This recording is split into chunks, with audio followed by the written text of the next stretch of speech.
berlancar, tepat waktu dan lancar untuk melaksanakan daring.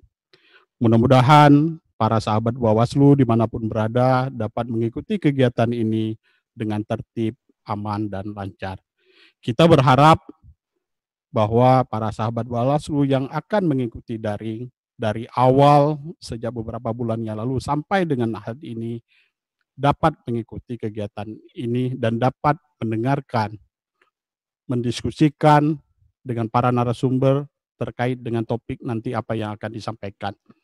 Dalam perjalanan pesta demokrasi, para sahabat Bawaslu yang mengikuti daring ini adalah pelaku sejarah. Saya katakan sekali lagi adalah pelaku sejarah dalam perjalanan demokrasi, khususnya di Provinsi Kalimantan Selatan. Jarang dan tidak semua bisa mengikuti kegiatan daring ini dan tidak semua diterima dalam mengikuti kegiatan daring ini. Maka dari itu kami selaku Kepala Sekretariat mengapresiasi yang sebesar-besarnya atas waktu, tenaga, pikiran, dan keinginan para sahabat Bawaslu untuk mengikuti diskusi daring dari awal hari ini dan sampai selesai pada akhirnya. Demikian yang dapat ulun sampaikan. Semoga kegiatan ini dapat berjalan lancar, sukses, dan tanpa ada kendala satu dan apapun juga. Terima kasih juga yang sebesar-besarnya atas inisiasi dari Kepala Diskusi Daring, Pak Nurkolis Majid beserta tim, ada Pak Kabak Pengawasan, Bu Kasubag yang hari ini selaku moderator, Pak Kabak Administrasi, dan juga seluruh teman-teman dan stakeholder di Bawaslu Provinsi Kalimantan Selatan. Insya Allah kegiatan kali ini mendapat ridho dari Allah Subhanahu wa Ta'ala. Demikian yang dapat ulun sampaikan, lebih dan kurang ulun mohon maaf. Wabillahi taufiq wal hidayah. Wassalamualaikum warahmatullahi wabarakatuh. Waalaikumsalam warahmatullahi wabarakatuh. Baik, terima kasih kepada Bapak Kasek, Bapak Tuku Dasar Kusuma Putra atas suntikan semangatnya, doa dan supportnya yang begitu berarti untuk kami dapat melaksanakan pembelajaran SKPP daring ini sampai hari ini. Baiklah, untuk mempersingkat waktu kemudian kita lanjutkan dengan sambutan dari Ibu Ketua Bawaslu Provinsi Kalsel, yaitu Ibu Erna Kaspiah. Kepada Ibu dipersilakan dengan hormat. Terima kasih Ibu Dewi selaku moderator pada kesempatan hari ini. Assalamualaikum warahmatullahi wabarakatuh. Waalaikumsalam warahmatullahi wabarakatuh. Ya, saya hormati anggota Bawaslu Provinsi Kalimantan Selatan, Bang Iwan, Kordip Pak Iwan Setiawan, Kordip SDM Organisasi, Pak Aris Mardiono, Kordip Penyelesaian Sengketa, Pak Nurhalis Majid, Kordip Hukum, Humas dan Hubal, Data dan Informasi, dan juga Pak Azhari Dhani, mudah-mudahan sudah bergabung, Kordip Penindakan Pelanggaran. Yang saya hormati juga Bapak Kepala Sekretariat yang hadir di sini, serta Pak Kabak SDM, Pak Kabak Administrasi, dan juga Pak Kabak Pengawasan, serta Ibu Kasubag. Yang saya hormati juga kawan-kawan Bawaslu Kabupaten Kota terundang, ada Kabupaten Tapin, Kabupaten Hulu Sungai Selatan, Hulu Sungai Tengah, dan Hulu Sungai Utara. Yang hari ini peserta daring alhamdulillah bisa bergabung. Dan yang sangat kami banggakan Ibu Andi Tenri selaku narasumber pada hari ini. Ibu Dr. Andi Tenri, beliau adalah dosen di ULM Banjarmasin yang sangat aktif sebagai pengamat politik juga di Kalimantan Selatan. Kami sangat berterima kasih pada Ibu Tenri yang sudah bersedia ikut dalam diskusi kali ini. Dan tentunya kami ikut berduka cita atas berpulangnya ayahanda tercinta. Insya Allah beliau husnul khotimah. Amin. Oke. Bapak Ibu, mungkin langsung saja terkait dengan kegiatan kita yang mudah-mudahan kawan-kawan hari ini kayaknya di peserta kita sudah mencapai 64 partisipan. Padahal untuk wilayah ini ada peserta itu sekitar 49 saja, tetapi karena kemarin ada beberapa kawan yang di sahabat Bawaslu peserta daring untuk wilayah Kota Banjarmasin tidak bisa ikut dalam diskusi kemarin, maka dipindahkan untuk ikut pada pertemuan kita kali ini. Jadi saya mengapresiasi, salut kepada para peserta yang sudah mengikuti sampai tahap ini. Jadi kawan-kawan sudah melewati 3 tahapan untuk sampai di tahap ini. Jangan sampai hanya 1 tahapan saja nanti gugur di tengah jalan. Nah, jadi mudah-mudahan kawan-kawan semua menjadi pionir di Kalimantan Selatan untuk menjadi pengawas partisipatif. Kami bangga kepada kawan-kawan untuk terus ikut serta dalam berpartisipasi dalam mewujudkan proses demokrasi yang lebih baik di Kalimantan Selatan. Mungkin kawan-kawan kami juga Komisioner Bawaslu Provinsi Kalimantan Selatan, saya minta dengan hormat untuk bisa menyampaikan sepatah 2 patah kata dalam diskusi ini. Yang pertama kepada Pak Iwan Setiawan, Kordip SDM Organisasi, mungkin langsung saja bisa menyampaikan arahannya sebelum kita masuk kepada sesi diskusi. Silakan Pak Iwan. Baik, terima kasih.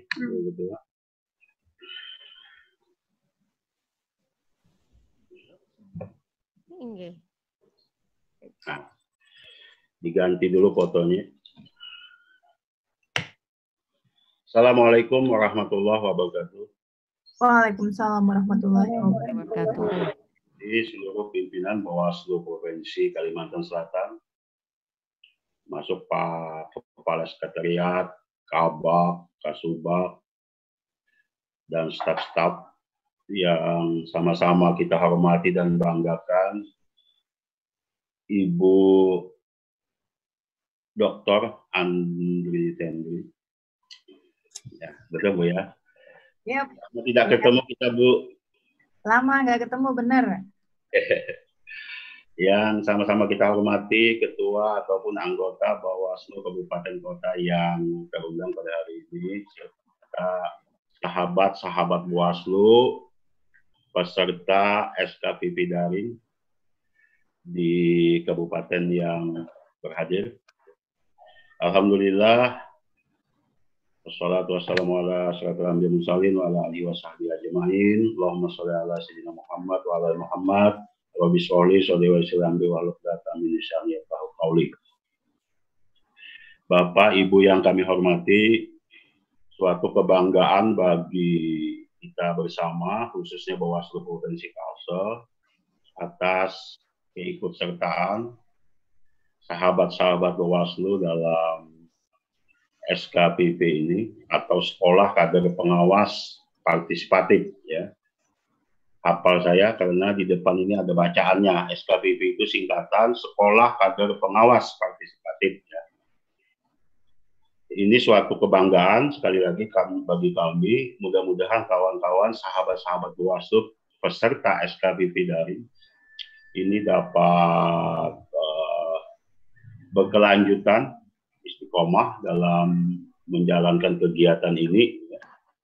Karena kami menyadari dengan kehadiran kawan-kawan sahabat Bawaslu ini menjadikan tugas kami menjadi lebih ringan, ya, terutama berkenaan dengan pengawasan partisipatif. Sekali lagi kami ucapkan kepada semua pihak, kepada narsum, Dr.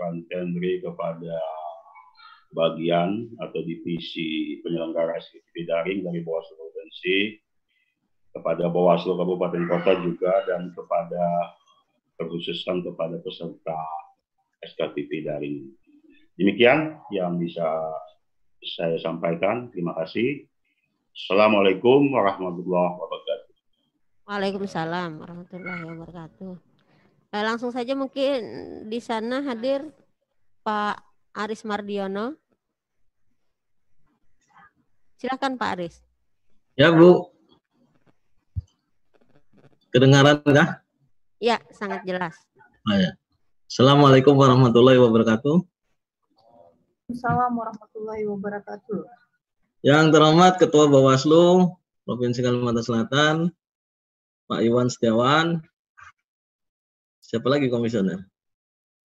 Pak Aldo, Pak Nurhalis Majid, dan yang selalu saya sayangi Yunda Andi Tendri, yang Terima kasih. tentunya akan memberi banyak pencerahan dan masukan serta wawasan khususnya kepada adik-adik peserta sekolah kader pengawasan dan kami Bawaslu Provinsi Kalimantan Selatan juga. Lama nggak ketemu, biasanya banyak hal baru dari beliau yang membuka cakrawala berpikir kami. Ya, alhamdulillah hari ini bisa ketemu walaupun secara daring. Pak Kasek, Terima kasih. Pak Yanto, halus banner kan kelihatan. Pak Maksum. Oh, Pak Maksum. Ya. Ya. Dan adik-adik Bawaslu Kabupaten HSS. Mana lagi? HST, HSU, HST, HSU, dan Banjarbaru, Banjarbaru. Tapin, Pak. Tapi juga peserta adik-adik peserta SKPP-nya. Alhamdulillah hari ini kita bisa ketemu walaupun di online. Ya selanjutnya nanti kita akan berdiskusi banyak tentang apa yang adik-adik atau peserta sudah peroleh materi, ingin diperdalam, ingin dieksplorasi lagi. Silakan nanti kita akan berdiskusi. Mumpung di sini ada narasumber juga, Bu Dr. Andi Tendri, jadi manfaatkan dengan baik. Mungkin itu saja Bu Ketua, terima kasih. Assalamualaikum warahmatullahi wabarakatuh. Waalaikumsalam warahmatullahi wabarakatuh. Terima kasih Pak Aris. Mungkin langsung saja kami sampaikan bahwa jadi SKPP daring periode ini baru pertama dilakukan. Sebelumnya SKPP itu adalah tatap muka langsung. Jadi karena proses pandemik ini pertama kali di Indonesia. Nah, jadi ini membuka sejarah baru seperti yang dikatakan oleh Pak Kasek tadi. Jadi seluruh Indonesia itu pesertanya ada 20 ribuan se-Indonesia. Kalau di Kalsel ada 185 orang yang terbagi di beberapa kabupaten. Nanti kami berharap juga kawan-kawan adik-adik peserta ini bisa bersilaturahmi antar peserta. Nah, jadi nanti menambah kawan kita ketika kita banyak kawan, banyak pertemuan, banyak silaturahim, mudah-mudahan itu menjadi memanjangkan umur kita dan menambah rezeki kita. Mungkin itu saja yang bisa kita sampaikan biar waktu nanti lebih banyak berdiskusi. Salah hilaf mohon maaf. Billahi taufiq wal hidayah. Wassalamualaikum warahmatullahi wabarakatuh. Waalaikumsalam warahmatullahi wabarakatuh. Baik, terima kasih kepada Ibu Ketua. Nah, kalau kepada para peserta yang kami sayangi dan banggakan, kalau misalkan sebelumnya sudah ada pembelajaran audiovisual melalui video-video yang telah diberikan linknya oleh Bawaslu RI. Nah, mungkin kalau ada materi tentang pemantau pemilu, nah di situ ada Ibu Erna Kasbiah sebagai pematerinya. Nah, Ibu Erna Kasbiah di sini sebagai Ketua Bawaslu Provinsi Kalsel juga sebagai Koordinator Divisi Pengawasan dan Hubungan Antar Lembaga. Kemudian tadi terima kasih kepada Bapak Insinyur Iwan Setiawan selaku Koordif SDM dan Organisasi serta Pak Aris Mardiono selaku Koordif Penyelesaian Sengketa. Untuk dua koordif lainnya yaitu Pak Nurholis Majid yang sedang saat ini berada dalam perjalanan tugas keluar kota. Juga Pak Azhari Dani memohon maaf tadi tidak bisa ikut bergabung karena masih padat jadwalnya Bu. Sebenarnya kalau misalkan udah lowong katanya di jalan bisa ikut gabung juga. Nah, jadi untuk sesi selanjutnya kita persilahkan dengan hormat kepada Ibu Andi Tandri Sompa. Mungkin kawan-kawan juga di para peserta SKPP sudah mengenal juga dengan Ibu Dokter, salah satu wanita hebat ini. Alhamdulillah kata Pak Aris tadi ada kesempatan beliau bisa bergabung yang sering dapat membuka cakrawala berpikir kita. Jauh-jauh dari Makassar bisa gabung dengan kita. Kita mulai saja Bu, dipersilahkan waktu kepada Ibu. Ya, terima kasih Mbak Dewi. Assalamualaikum warahmatullahi wabarakatuh. Waalaikumsalam warahmatullahi wabarakatuh. Ya, yang sama saya hormati dan sayangi ya, Ketua Bawaslu Provinsi Kalimantan Selatan beserta pimpinan lainnya, kemudian Pak Kasek yang jauh juga dari keluarga, kemudian Pak Maksum, ini sudah seperti keluarga semuanya, kemudian Pak Kasubag ya, pakai masker nggak terlalu jelas, saya juga kayaknya nggak terlalu jelas ya. Ya mohon maaf ini suara saya juga agak parau. Di sini musimnya demam dan flu. Kami sekeluarga juga kena flu dan demam. Beberapa hari tidak terlalu sehat. Ditambah dengan kondisi Sulsel masuk zona merah untuk pandemik ini. Tahap 2 ini semakin banyak yang terpapar. Di sini juga hampir setiap saat kami mendengarkan suara ambulans lalu lalang, dan juga masyarakat di sini ketika ada yang sakit sepertinya tidak terlalu tertarik untuk masuk rumah sakit, lebih baik di rumah saja ya, karena takut kalau akan dinyatakan positif COVID lalu pemakamannya tidak boleh dihadiri oleh keluarga. Ini juga persoalan buat kita di tengah-tengah masyarakat. Tetapi apapun itu, saya ucapkan terima kasih dan juga saya ingin menyapa ketua-ketua Bawaslu ya di beberapa kabupaten kota yang sempat berhadir, juga semua peserta SKKP daring. Alhamdulillah banyak yang berminat dan bahkan banyak juga yang tidak bisa terfasilitasi. Ada beberapa mahasiswa yang saya advokasi untuk mendaftar ternyata juga tidak lolos ya, berarti ada seleksi yang begitu ketat dan ada kuota yang harus dipenuhi oleh Bawaslu Provinsi. Tetapi apapun itu, ini adalah langkah positif dari Bawaslu untuk melakukan sekolah kader pengawas pemilu luar biasa. Di kolom yang besar. Kenapa Pak? Oke, Pak Iwan. Jadi alhamdulillah terima kasih untuk ini enggak kelihatan enggak ya? Halo, jelas enggak suara saya? Bagus, jelas Bu. Oke.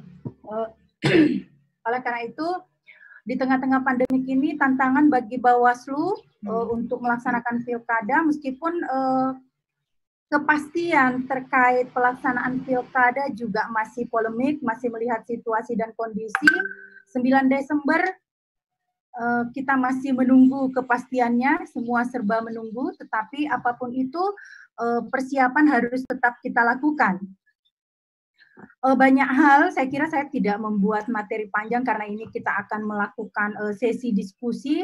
Saya lihat ada kurang lebih 60 video yang luar biasa, menambah pemahaman pengetahuan bagi siswa-siswa ya sebutannya, karena ini sekolah ya, siswa-siswa kader pengawas pemilu.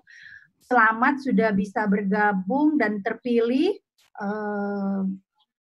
Anak-anakku barangkali pantas saya sebut seperti itu, yang terpilih dalam SKKP daring ini, sekolah kader pengawas partisipatif ini, artinya memiliki kesempatan, memiliki kemampuan, dan juga memiliki kemampuan, tidak ada keinginan, tidak ada kesempatan, juga tidak akan terpilih. Tetapi ada 3 komponen besar, ada kesempatan, ada keinginan, dan ada kemampuan untuk bisa bergabung di dalam sekolah kader pengawas partisipatif. Mudah-mudahan ini menjadi mitra yang luar biasa, menjadi perpanjangan tangan Bawaslu provinsi, kabupaten, kota ke tingkat masyarakat terkecil yaitu keluarga. Sehingga harapan kita bahwa tidak sekedar pengawasan, tetapi tingkat partisipatif juga bisa meningkat dengan adanya sekolah kader pengawasan, kader pengawas partisipatif ini. Baiklah, para peserta dan juga pimpinan, Mbak Dewi. Iya. Banyak hal yang bisa kita lakukan dalam konteks ini. Dari 60 video itu saya pikir pembekalan bagi peserta itu sudah luar biasa. Kalau mereka memang benar-benar melihat dan mengamati secara seksama, ini pengetahuan mereka ini akan bisa sejajar dengan komisioner. Tinggal bagaimana mereka melaksanakan di lapangan. Tentunya teori-teori yang mereka dapatkan, pengalaman-pengalaman yang mereka dapatkan, tinggal menunggu actionnya pada saat pilkada nanti, yang menjelang pilkada, pada saat pilkada dan pasca pilkada. Apa yang harus mereka lakukan juga ada dalam video-video tersebut. Saya juga tidak panjang lebar untuk memberikan pengarahan, karena di sana sudah banyak ya materi-materi. Tinggal sekarang oleh peserta ini apa yang mereka akan lakukan dalam masa pandemik ini. Saya yakin dalam Desember, kalau memang pemerintah sudah positif mengatakan bahwa 9 Desember tidak akan menunda pilkada, memang adalah suatu hal yang dilema. Dilemanya adalah ketika banyak orang berkumpul, kemungkinan terpapar COVID itu peluangnya lebih besar, tetapi di sisi yang lain kita juga perlu pemimpin publik yang legitimate. Nah, kalau saya sih pribadi sebaiknya dilaksanakan secepat mungkin, karena kalau kita menunda akan ada banyak hal yang tertunda, kebijakan-kebijakan untuk kepentingan publik juga kemungkinan besar akan tertunda. Selain itu, kita tidak punya banyak caretaker seluruh Indonesia yang akan mengisi jabatan-jabatan kepala daerah. Oleh karena itu, 9 Desember saya bahwa ini bisa dilaksanakan, kemudian pandemik ini bisa mereda sehingga kita bisa melaksanakannya dengan aman, lancar. Tentunya kerjasama partisipasi dari seluruh masyarakat ini diperlukan. Utamanya para kader-kader ini bisa menjadi pionir-pionir ya di tingkat bawah, juga tidak sekedar tidak sekedar memberikan wejangan terkait pengawasan partisipatif, tetapi juga bagaimana pemahaman menghadapi pandemik ini. Jadi jalannya multifungsi. Karena kita berharap bahwa situasi ini bisa normal, meskipun new normal sudah diberlakukan oleh pemerintah, tapi kita ingin normal-normal yang real normal seperti kehidupan kita sebelum-sebelumnya. Mbak Dewi, barangkali sebagai pemantik diskusi, siapa yang harus dilaporkan atau apa yang harus dilakukan oleh para pengawas partisipatif ini, di mana mereka harus melakukan kerja-kerja partisipatif dan kapan mereka harus melaksanakan itu, ini menjadi suatu hal yang bagus untuk kita diskusikan. Kemudian fenomena-fenomena yang mungkin terjadi di daerah-daerah, ada kasus-kasus tertentu di daerah-daerah yang memungkinkan untuk terjadi dalam situasi seperti ini. Satu hal yang positif barangkali ketika pilkada ini ditunda, artinya akan ada masa kosong kepemimpinan daerah, sehingga masa kosong itu tidak ada pemerintah daerah yang bisa memanfaatkan atau memobilisasi ASN-nya, tidak ada penggunaan taruhlah apakah itu anggaran, apakah itu mobil dinas dan seterusnya untuk melakukan kampanye-kampanye. Tetapi karena jaraknya tidak terlalu jauh, ya juga masih dekat-dekat saja. Tetapi ini adalah satu hal yang juga bisa mengurangi netralitas ASN di masa pandemi ini ketika kita melaksanakan pilkada. Tetapi juga hal yang akan membuat miris adalah prediksi saya, kalau kita tidak mengadvokasi dari sekarang, mengantisipasi tingkat partisipasi juga memungkinkan untuk menurun. Oleh karena itu, memang sosialisasi dan pemahaman terkait dengan pelaksanaan pilkada ini memang terus-menerus harus kita laksanakan. Karena dalam kondisi pandemik, banyak yang sebagian besar masyarakat juga tidak tertarik lagi untuk ikut mungkin ikut pemilihan atau berpartisipasi ikut memilih, sehingga dikhawatirkan tingkat partisipasi juga akan menurun. Padahal harapan kita pilkada ke depan ini legitimasi dari pemimpin terpilih itu tinggi agar kita bisa bersama-sama mendukung orang-orang yang kita pilih. Mbak Dewi sementara sebagai pemantik diskusi itu yang bisa saya share. Halo. Terima kasih Ibu. Oke. Jadi tadi sosialisasi dan pemahaman mengenai pemilihan kepala daerah khususnya Pilkada 2020 ini terus ditingkatkan Bu ya.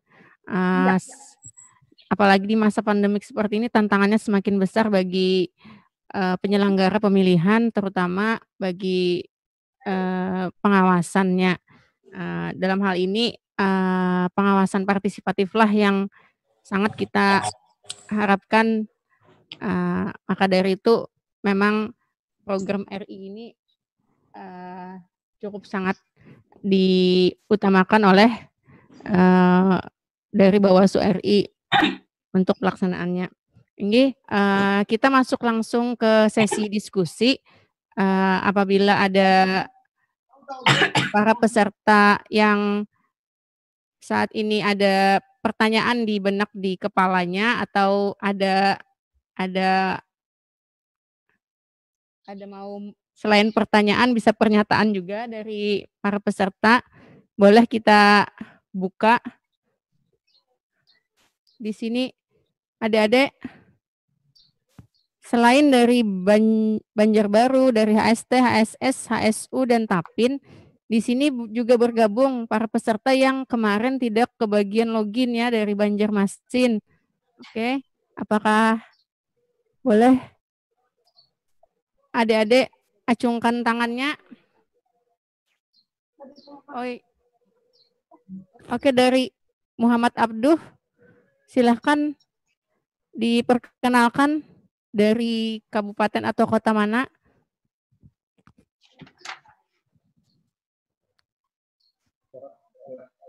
Assalamualaikum warahmatullahi wabarakatuh. Perkenalkan, nama ulun Muhammad Abduh dari Kabupaten Tapin. Saya izin bertanya, bagaimana pendapat Ibu Andi dan Ri tentang dilanjutkan pilkada tanggal 15 Juni ini? Padahal sekarang masih dalam kondisi pandemik COVID-19. Terima kasih. Ya, terima kasih. Apakah langsung dijawab? Iya, silakan Ibu. Ya, terima kasih Muhammad Abduh. Kalau 15 Juni kayaknya tidak mungkin ya, pemerintah sudah mengumumkan untuk menunda dan diperkirakan oleh hasil kesepakatan KPU, Bawaslu dan DKPP, kemudian Kementerian Dalam Negeri, itu direncanakan 9 Desember 2020. Benar ya, Ketua? 9 Desember 2020. Sehingga kalau tanggal tahapan Bu Henry, tahapan dimulai di 15 Juni. Jadi diaktifkan kembali.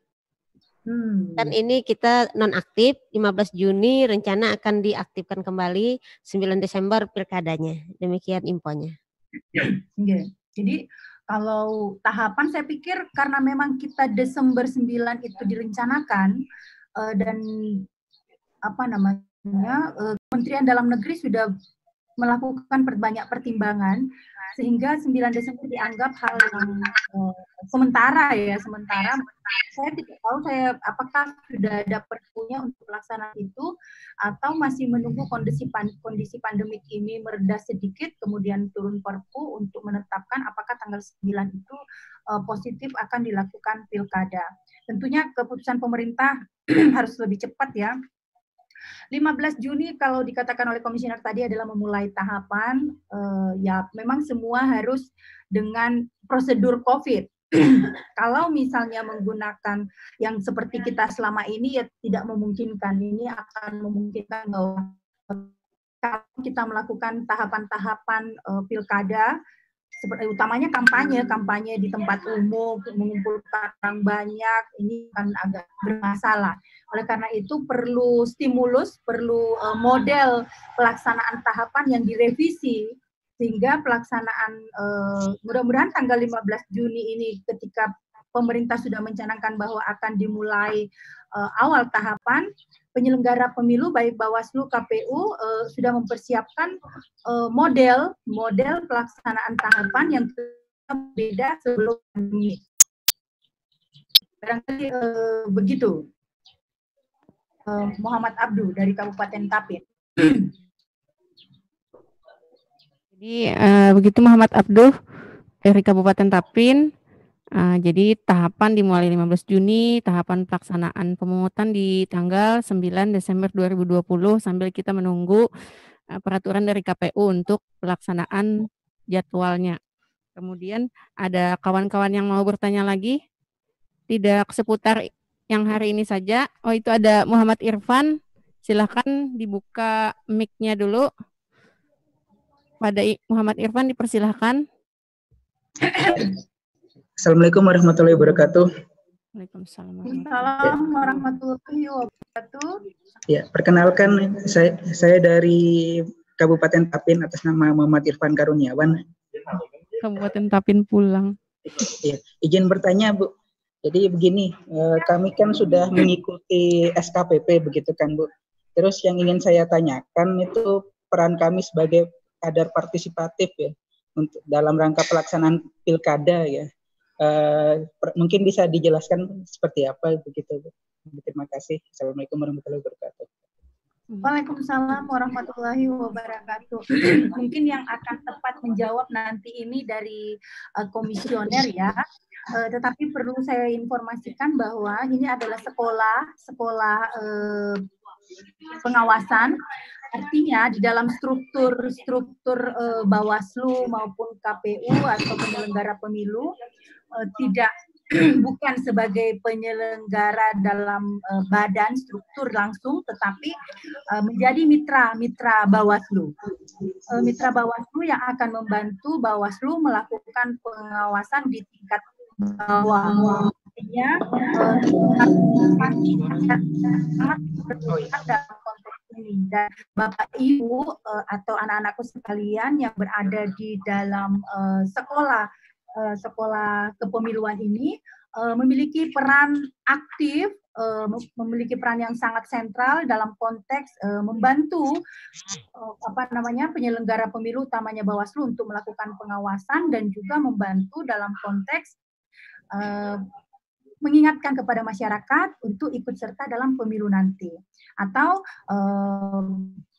para anggota atau para peserta atau siswa-siswa nantinya akan menjadi alumni dari SKKP daring ini sebagai salah satu ujung tombak dari Bawaslu yang akan menjadi perpanjangan tangan dalam konteks pemilu partisipatif.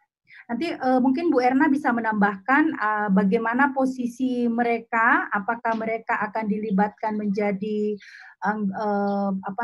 bagian yang dalam struktur atau seperti apa. Nah, ini nanti komisioner yang tahu. Silakan Bu Erna. Iya, Ibu. Atau yang lain barangkali.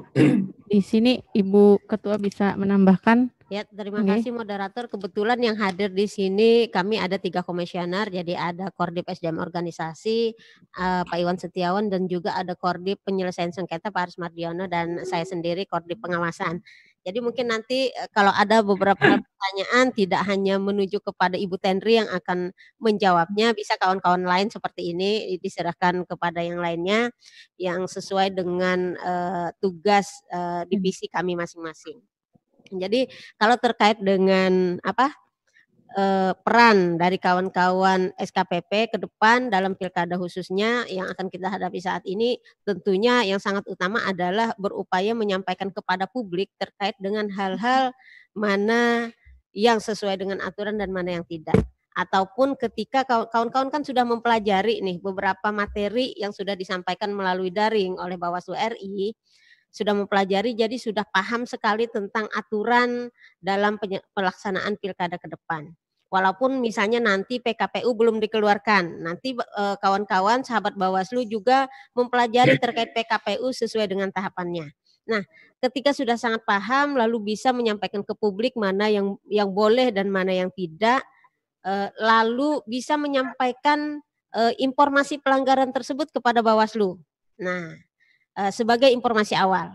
Akan lebih baik ketika bisa menyampaikan itu sebagai sebuah laporan. Nah, kalaupun tidak bisa sebagai sebuah laporan, paling tidak menyampaikan sebagai informasi awal. Misalnya ketika ada terjadi kampanye hitam atau money politik atau apapun itu yang bentuknya pelanggaran di tahapan kampanye, kawan-kawan me-WA Bawaslu, lalu kemudian nanti yang akan menelusuri dan menindaklanjutinya adalah Bawaslu. Lalu terkait ke depan, selain menjadi pengawas partisipatif, bisa jadi kawan-kawan berminat untuk menjadi pengawas pemilu. Nah, bisa berkompetisi, ikut seleksi pendaftaran menjadi penyelenggara pemilu. Seperti yang disampaikan Ibu Tendri tadi, pasti sudah sangat bisa jadi melebihi kawan-kawan penyelenggara nih hafalnya tentang tentang teknis penyelenggaraan atau pelaksanaan kepemiluan itu. Karena kawan-kawan sudah sangat banyak informasi atau melalui daring yang disampaikan oleh Bawaslu RI tentang penyelenggaraan. Itu tadi juga mungkin ada yang bertanya melalui chat bahwa bagaimana keyakinan Bawaslu, seberapa besar Bawaslu itu yakin bahwa kawan-kawan ketika di masuknya tahapan itu tidak terjangkit COVID-19 ini. Nah itu, jadi kalau keyakinan kami berusaha karena arahan dari Bawaslu RI yang pertama ketika menghadapi tahapan ini Bawaslu adalah berkoordinasi dengan stakeholder terkait kesiapan pelaksanaan pilkada ke depan. Yang kedua, kami harus memprediksi tentang potensi-potensi yang mungkin terjadi, pelanggaran yang mungkin terjadi, atau potensi rawan yang akan terjadi ketika dilaksanakan pilkada di 2020 ini. Nah, yang ketiga, kami wajib menggunakan protokol kesehatan pencegahan COVID-19. Ya, mudah-mudahan dengan menggunakan semua upaya untuk mencegah COVID-19 ini, kita taat kepada aturan pencegahan COVID-19 dan kita juga berupaya melaksanakan tugas-tugas secara maksimal. Bismillah kami akan coba lakukan dan kami upayakan yakin. Insya Allah bukan upayakan, insya Allah kami yakin kawan-kawan bisa terhindar dari COVID-19 ini. Walaupun ada beberapa sekretariat yang mungkin terkena, tapi belum dapat hasilnya sih, udah sakit begitu, masih diperiksa dan diminta untuk sekretariat di kabupaten ya, bukan di provinsi, di kabupaten diminta untuk isolasi secara mandiri seperti itu. Tapi tadi yakin bismillah kita menggunakan pencegahan COVID-19, protokol itu harus kita pakai dan harus kita jangan sampai lupa nih. Nah, harus kita pakai protokol pencegahan, insya Allah kita aman dari COVID-19 ini. Itu. Ya. Mungkin itu Dewi menambahkan. Terima kasih Ibu Andi dan Ibu Ketua. Lanjut Ibu. Ya, ini menarik pertanyaannya ya. Seberapa besar keyakinan dari Bawaslu jika diselenggarakan Pilkada 2020 penyelenggara tidak terjangkit COVID? Memang agak sulit untuk menjawab ini karena yang namanya penyakit kita semua tidak ada yang tahu, tetapi memang ini pertanyaan yang menurut saya perlu juga disikapi oleh teman-teman Bawaslu, bahwa dalam kondisi, karena COVID ini bukan sekedar COVID, tetapi kita tahu bahwa pemilu sebelumnya ada beberapa orang yang sempat menjadi korban. Jangan sampai ini terulang kembali, ditambah lagi kita memang ada di tengah-tengah kita memang sedang ada virus yang luar biasa yang kita tidak tahu di mana posisinya, kapan dan siapa pembawa virus itu. Nah, ini juga himbauan bagi semua, karena kerja penyelenggara pemilu itu adalah lelah ya, capek. Ketika capek, begadang, kurang nutrisi, ini juga menyebabkan daya tahan tubuh melemah. Nah, ketika daya tahan tubuh melemah, virus apa saja bisa masuk. Jadi ini saran dari, karena kebetulan kami di sini juga ada teman-teman, ada saudara, ada keluarga yang dokter, yang juga menangani COVID-19. Jadi disarankan ketika, untuk semua ya, ketika ada demam,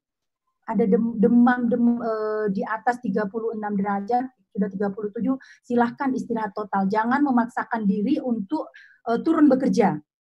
Ini biasanya penyelenggara pemilu kan tidak kenal waktu nih. Kalau cuma sekedar flu-flu biasa, udah langsung tetap saja demam-demam sedikit diabaikan. Nah, ini takutnya kalau kondisi itu adalah sinyal dari tubuh bahwa memang kita harus istirahat. Kita harus istirahat total dan jangan sampai karena kita minum obat lalu demamnya turun kita beraktivitas lagi. Padahal sebenarnya demam kita belum selesai, kondisi tubuh kita belum fit. Istirahatlah 3 hari, ini saran dari banyak pihak ya. Istirahatlah 3 hari, tidak obat penurun demam, demam kita hilang. Jadi ini jangan memandang remeh posisi tubuh demam. Jangan memandang remeh posisi tubuh. Kalau tubuh dengan kondisi demam, silahkan istirahat. Karena memang pengalaman yang kemarin-kemarin, ini sebenarnya sudah tanda ya ketika banyak penyelenggara pemilu yang berguguran, ya memang karena kelelahan. Kelelahan, tidak diasup dengan gizi yang bagus, tidak tidur, nah ini pada tumbang. Nah ini juga saran bagi semua, kalau memang kondisi sedang capek, apalagi sudah ada ciri demam, istirahat. Jangan memaksakan diri, karena kita juga, ya umur siapa yang tahu, nyawa siapa yang tahu, tetapi ikhtiar kita juga perlu kita lakukan. Jangan sampai kita kena, jangan sampai kita juga ikut dalam terpapar seperti itu. Bu Erna nih, dan timnya nih yang tidak pernah istirahat. Bu Dewi nambahkan, Bu Dewi. Ya. Oh iya, silakan Pak Aris. Ya. Mas Mardiono. Sedikit menambahkan terkait dengan sekolah kader pengawasan partisipatif. Jadi prinsipnya begini, pemilu maupun pilkada itu adalah sarana kedaulatan rakyat. Sejatinya karena itu sarana kedaulatan rakyat, publiklah yang melakukan pengawasan terhadap proses dari pemilu itu sendiri.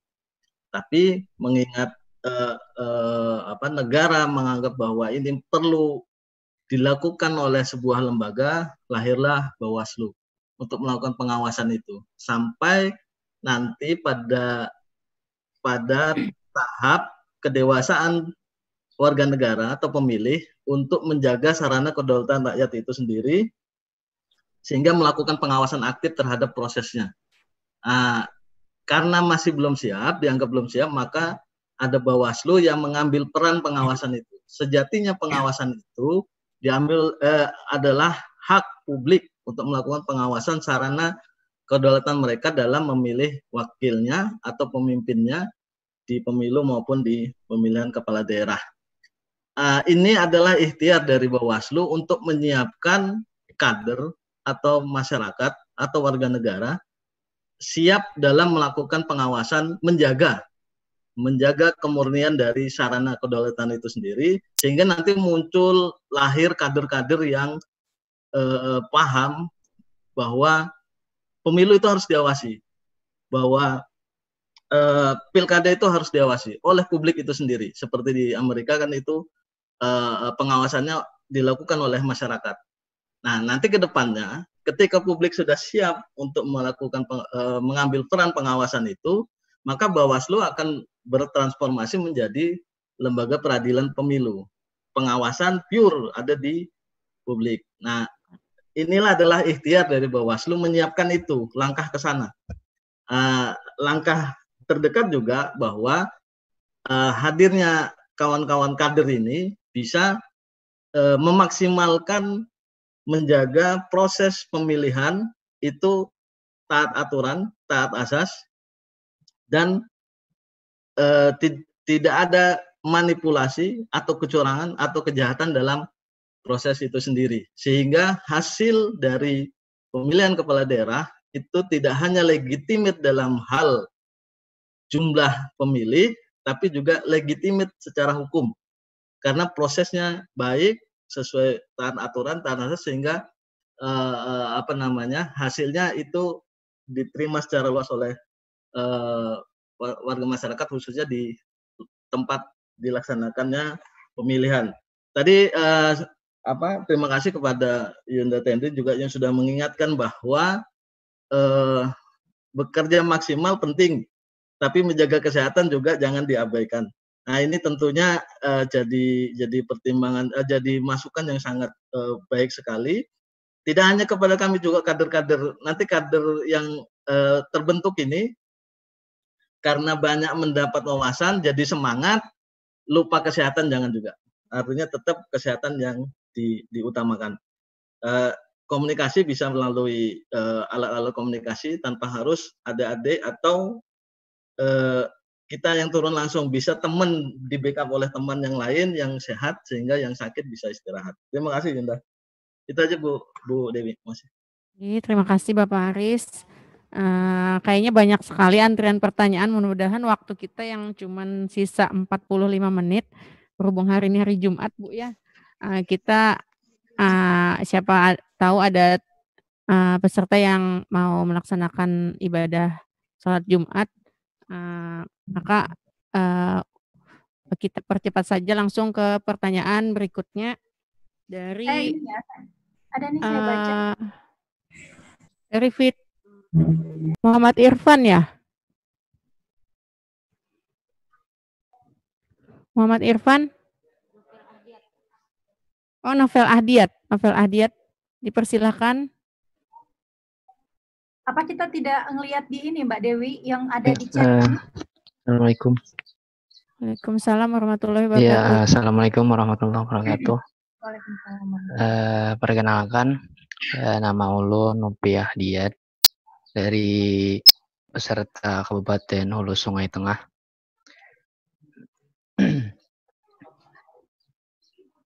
Izin bertanya, ingat ini terkait tahapan pemilu.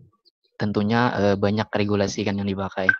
Nah, dengan kondisi saat ini, saat pandemi, ini saya ingin tanyakan seberapa siap regulasi terkait tahapan pemilu dan pemilihan menghadapi situasi dan kondisi saat ini. Itu apakah ada pembaruan atau bagaimana? Terima kasih. Assalamualaikum warahmatullahi wabarakatuh. Terima kasih kepada Novel Ahdiat. Mungkin pertanyaan ini bisa dijawab oleh Ibu Andi, kemudian oleh Bapak Ibu pimpinan Bawaslu Provinsi Kalsel juga. Apa Pak Iwan boleh? Kita persilakan Bapak. Ya. Terima kasih Bu Dewi. Saya hanya ingin menanggapi dua pertanyaan. Yang pertama, pilkada dilaksanakan masih di pandemi COVID-19. Jadi ada beberapa alasan kenapa ini harus kita tetap laksanakan. Pertama, pemerintah ya, ini pasti sudah memperhitungkan. Di saat pandemi sudah agak mereda, maka mau tidak mau pilkada harus dilaksanakan. Kemudian sikap kita sebagai penyelenggara pemilu adalah terutama Bawaslu Provinsi, Bawaslu Kabupaten Kota, sampai ke bawahnya, tinggal menunggu instruksi dari atasan kita, yaitu Bawaslu Republik Indonesia. Bawaslu Republik Indonesia juga sudah memperhitungkan hal ini. Ya. Jadi pada dasarnya Bawaslu Provinsi, Kabupaten Kota itu tidak usah terlalu banyak memikirkan ini, ya, berpikir panjang-panjang. Ini dilaksanakan bahaya, tidak dilaksanakan terhambat dan sebagainya. Kita ambil yang praktis saja, instruksi dan arahan serta perintah dari Bawaslu Republik Indonesia untuk melakukan pengawasan tahapan yang dimulai 15 Juni ya kita laksanakan. Tetapi di dalam hal ini Bawaslu Republik Indonesia juga sudah memikirkan tidak melepas kita begitu saja di tengah suasana yang masih berbahaya ya di pandemi COVID-19 ini.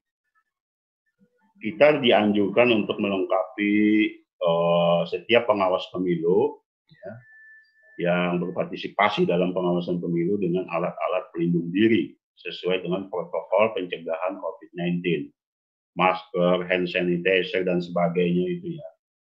Jadi diminimalkan juga, tetapi tidak mengabaikan, kita juga harus siaga atau siap-siap ya, menghindari semua itu dalam diri pribadi kita. Kalau sudah ada tanda-tanda misalnya rasa-rasa sakit, walaupun pakai APD dan sebagainya, itu sebaiknya tidak usah bertugas dulu ya.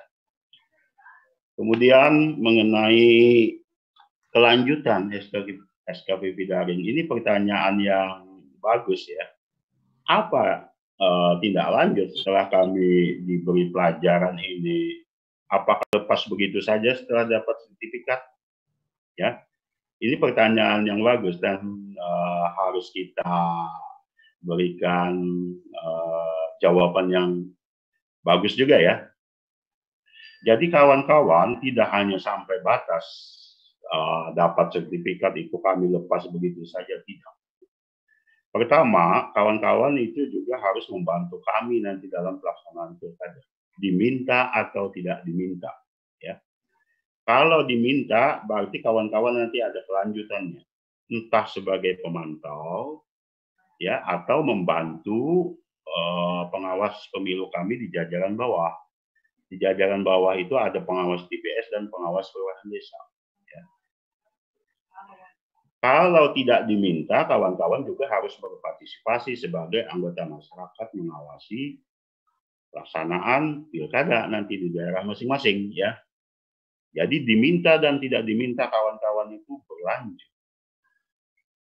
Ada nanti seperti yang diarahkan oleh Bu Erna tadi, Ibu Ketua, kemungkinan kawan-kawan ini lebih mudah dalam tahap-tahap selanjutnya dalam rekrutmen pengawas pemilu, ya. Entah sebagai pengawas TPS, entah sebagai pengawas kelurahan desa, atau panwascam. Bisa juga kabupaten kota, begitu ya, Bawaslu kabupaten kota, ataupun Bawaslu provinsi. Setidak-tidaknya kawan-kawan sudah menguasai, sudah bisa memahami apa itu pengawasan. Ya. Nah, ini menjadi bahan atau dasar bagi kawan-kawan semua untuk meniti lebih lanjut ketertarikan kawan-kawan sebagai kader, ya, kader pengawas pemilu. Saya rasa itu saja dulu. Tadi pertanyaan yang terakhir itu apakah ada regulasi peraturan yang baru? Saya pikir tidak ada ya, tetap. Cuma kita ini melanjutkan tahapan saja. Ada tambahan-tambahan saja. Harus disertai dengan APD dan sebagainya, begitu ya. Mungkin nanti Bu Andi Tendri bisa menerangkan ini lebih. Terima kasih, Bu Dewi. Ya, siap. Terima kasih Bapak Kordif. Sebelum masuk ke Ibu Andi Tendri, Ulun hendak melihat para peserta banyak sekali pertanyaan. Mungkin kita kumpulkan dulu pertanyaan-pertanyaannya, baru kita serahkan kepada pemateri. Setelah Mas Novel Ahdiat tadi, kita lihat tadi di layar ada Doni Rifani dari Banjarbaru yang Ulun lihat dari awal. Bisa diperbesar itunya, tulisannya host dari Doni Banjarbaru tadi.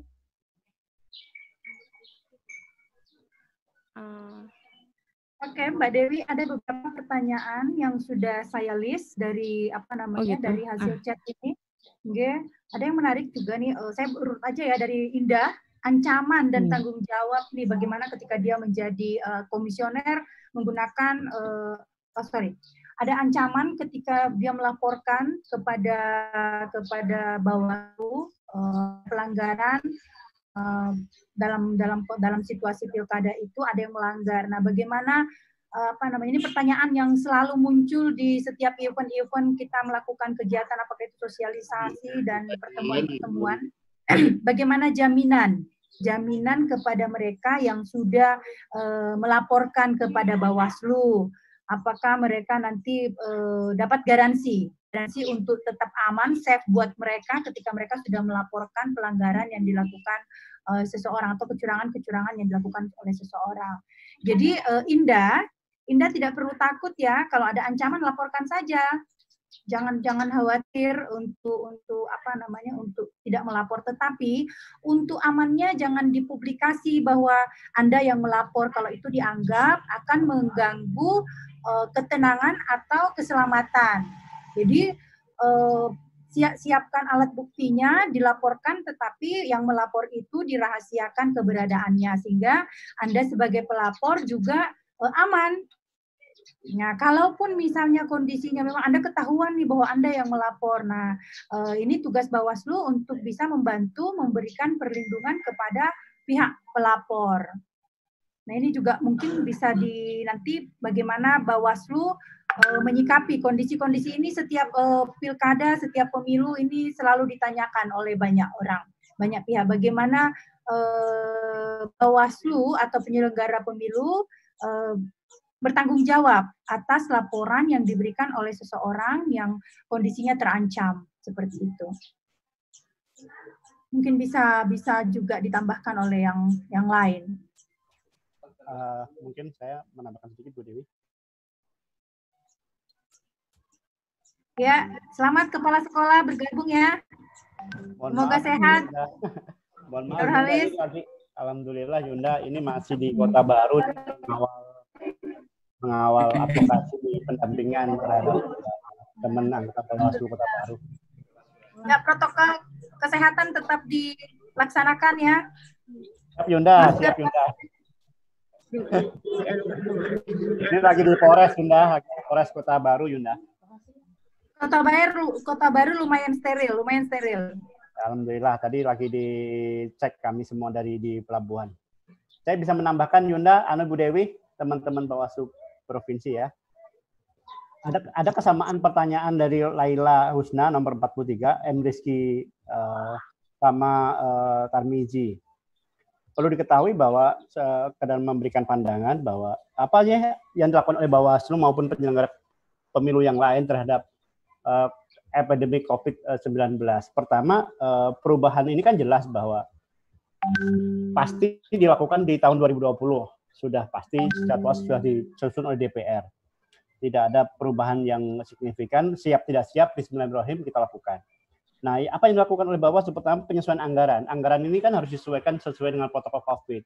Yang tadinya diskusi-diskusi lewat hotel tetap buka, sekarang dialihkan anggaran itu untuk kebutuhan COVID, misalnya beli masker, beli sanitizer, beli pelindung muka, dan itu dilakukan oleh Bawaslu. Proses penyesuaian anggaran ini dilakukan dalam bentuk-bentuk pencegahan COVID-19. Lalu yang kedua adalah aturan tentang modifikasi tahapan. Saya pikir masalah kampanye misalnya itu perlu dimodifikasi. Apakah mungkin rapat umum bisa dilakukan saat kemudian di tengah COVID? Apakah kemudian pertemuan terbatas harus dihadiri oleh 100 orang begitu?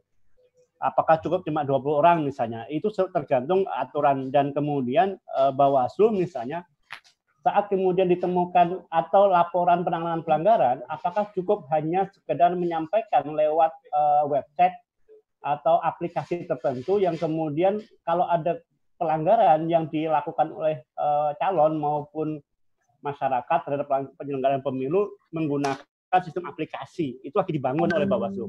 Teman-teman bisa menggunakan Siwaslu atau Hawas atau aplikasi-aplikasi yang dimiliki oleh Bawaslu sebagai bentuk aplikasi di gadget kita yang kemudian kita maksimalkan untuk sebuah proses pengawasan, untuk sebuah proses pelaporan. Nah, kita lagi rancang desain terhadap aturan itu. Nah, selain aturan yang kita dimodifikasi, baik tahapan maupun pelaksanaan penanganan pelanggaran, termasuk dalam proses sengketa. Kan Bawaslu itu kan melakukan penanganan pelanggaran, pengawasan, dan sengketa. Dan mungkin perlu dirancang bangun juga terhadap bagaimana pengawasan melalui Zoom. Misalnya nanti ada calon yang kemudian kampanye lewat Zoom, mekanisme Bawaslu melakukan proses pengawasan di media Zoom seperti ini. Yang terpenting yaitu media sosial Facebook, Twitter, Instagram yang dimiliki calon harus terintegrasi dengan Bawaslu. Ini yang penting kemudian kita lakukan sebagai penyelenggara pemilu di aspek pengawasan. Saya yakin kita perlu juga mensosialisasikan kepada publik bahwa bagaimana proses pelaksanaan pemilu di tengah wabah COVID kepada publik. Jadi publik melek terhadap tentang pemilu dan melek terhadap proses COVID ini. Bagaimana meng-tune-in-kan terhadap itu. Nah, bagaimana pembentukan gugus? Nah, saya pikir perlu pembentukan gugus tugas di internal terhadap itu. Kerjasama sudah kita lakukan. Kita sudah minta gugus tugas untuk melengkapi alat kelengkapan itu dari mulai tingkat Bawaslu Provinsi sampai nanti PTPS pada hari-harinya untuk protokol COVID. Yang terakhir, optimalis teknologi informasi. Saya pikir kita sudah menjadi budaya yang dulu kita tidak pernah ketemu persoalan-persoalan seperti ini. Kita sekarang menjadi persoalan ini menjadi biasa lewat daring. Saya di kantor kepolisian Kota Baru bisa langsung ketemu Ibu Andi Tentri, Pak Iwan, dan teman-teman Bawaslu yang lain, bahkan peserta yang lain, tanpa harus kita ketemu di satu tempat. Itu bentuk optimalisasi teknologi informasi yang murah biaya, murah efektif, dan kemudian efisien. Nah, seperti itu, ini yang Laila Husna dan Rizky tadi nomor 9. Kalau pertanyaan si Ahmad Solihin tadi menyatakan kampanye terselubung bagaimana? Nah, teman-teman, jadi begini, apakah saat ini boleh dilakukan calon itu melakukan kampanye? Sebenarnya kampanye itu dilakukan 3 hari setelah dinyatakan calon itu ditetapkan sebagai pasangan calon. Artinya kalau kemudian dia dinyatakan sebagai pasangan calon, baru kemudian berkampanye. Apakah hari ini bagian daripada kampanye?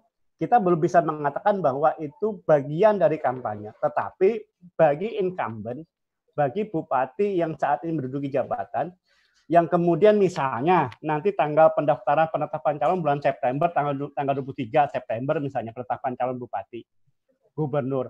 Berarti dihitung 6 bulan ke belakang, itu sebagaimana Undang-Undang nomor 7 pasal 71 bahwa gubernur, bupati itu tidak boleh mengangkat jabatan pejabat publik di tingkatnya, memfasilitasi dirinya untuk kepentingan politik, dan itu harus berdasarkan sepanjang bupati gubernur itu tidak mencalonkan diri kembali sih nggak masalah. Tetapi apabila mencalonkan diri, maka bupati maupun gubernur tersebut bisa dilakukan proses terhadap pasal 71 itu melakukan pelanggaran 71 yang artinya tidak boleh memfasilitasi dirinya untuk kepentingan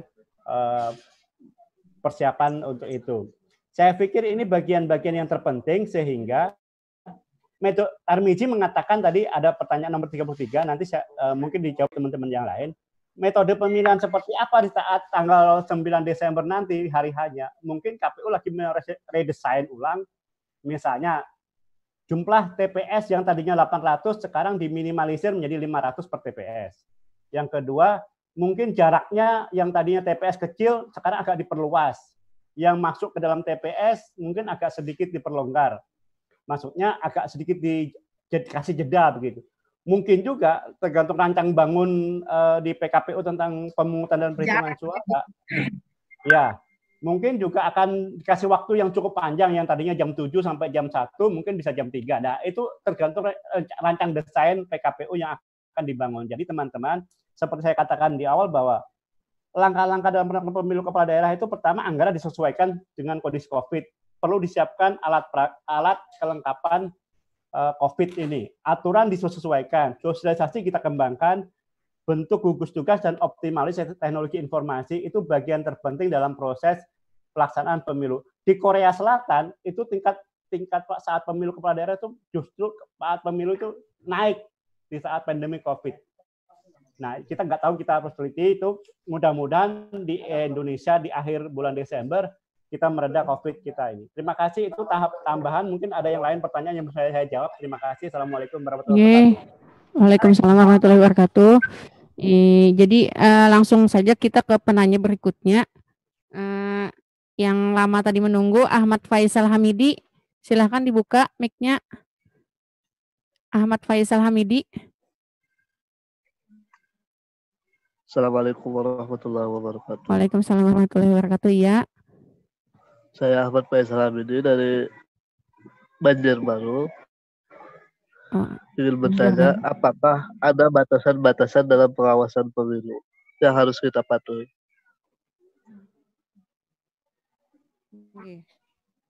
Kemudian langsung ke pertanyaan selanjutnya dari Ahmad Rizli, sudah dijawab oleh Pak Nurhalis Majid ya. Kemudian ke Rahmadani. Ya. Ya, Assalamualaikum warahmatullahi wabarakatuh. Saya Rahmadani dari Kabupaten Hulu Sungai Tengah. Saya ingin bertanya tentang pelanggaran, mungkin ada tadi salah satu peserta tentang kampanye terselubung. Karena di tengah ketidakpastian tahapan pilkada yang akan dilaksanakan atau tidak, seandainya ada tim sukses salah satu pasangan calon yang melakukan sosialisasi atau kampanye mungkin dari rumah ke rumah atau dari kelompok ke kelompok, apakah itu termasuk pelanggaran dan bisa ditindak mengingat ketidakpastian pilkada ini akan dilaksanakan atau tidak? Terima kasih, mungkin itu aja. Wassalamualaikum warahmatullahi wabarakatuh. Oke, terima kasih. Kemudian kepada Dodi Rifani dari Banjarbaru, karena ada kerusakan mic, saya bacakan pertanyaannya, yaitu bagaimana Bawaslu dalam mengantisipasi kampanye hitam atau kampanye terselubung yang sering terjadi di pemilu pertama sampai pemilu saat ini, serta hukuman apa yang diberikan oleh Bawaslu perihal kampanye hitam atau kampanye terselubung. Ini pertanyaannya mirip dengan Rahmadani dari HST tadi ya. Kemudian kepada penanya selanjutnya, siapa itu namanya? Izin bertanya. Renaldi. Sam Renaldi, dipersilahkan. Ya, terima kasih. Assalamualaikum warahmatullahi wabarakatuh. Waalaikumsalam warahmatullahi wabarakatuh. Izin bertanya, Ibu. Dari kabupaten mana? Saya dari Banjarbaru, Bu. Oh, Banjarbaru. Saya dari Banjarbaru, izin bertanya kepada Ibu dan Bapak serta Ibu Andri Tendri. Mohon izin bertanya mengenai masalah proses pengawasan. Pengawasan yang dilakukan oleh peserta SKPP terkait dengan hal-hal yang bisa kelihatan ya, seperti sosialisasi tim kampanye, kemudian masalah politik uang, kan itu hal-hal yang nampak di hadapan kita dan berkaitan erat dengan masyarakat. Nah, kemudian hal-hal yang tidak nampak ini yang belum yang menurut saya belum ada solusinya, atau bagaimana caranya itu seperti halnya kita mengawasi anggaran petahana yang ingin mencalonkan diri kembali menjadi untuk periode yang kedua lah kan. Nah, karena menggunakan anggaran itu salah satu bentuk pelanggaran yang dilakukan oleh paslon tadi. Nah, kemudian terkait dengan masalah politik uang, ini sebenarnya kalau bicara masalah politik, sebelum dan sesudah pelaksanaan pun juga dikatakan politik uang. Nah, jadi itu menjadi suatu perdebatan juga sebenarnya ya Bu ya. Karena politik uang tadi bisa dilakukan atau bisa diberikan pada saat sebelum pelaksanaan kampanye karena dia ingin memperkenalkan dirinya. Wah, ini pasti orang bakal calon nih kan, seperti itu. Karena politik itu kan sebelum dan sesudah. Nah, sesudahnya kampanye maksudnya tadi ya 2 minggu atau 1 minggu sebelum pemilihan biasanya dia ada ngasihkan lagi lah ibaratnya dari tim suksesnya atau lain sebagainya, hal itu yang nampak. Tapi jadi ada 2 pertanyaan dari saya Bu, sebenarnya ada hal yang tidak bisa kita lihat secara langsung, ada juga yang bisa kita secara langsung. Kemudian mengenai masalah pelaporan dan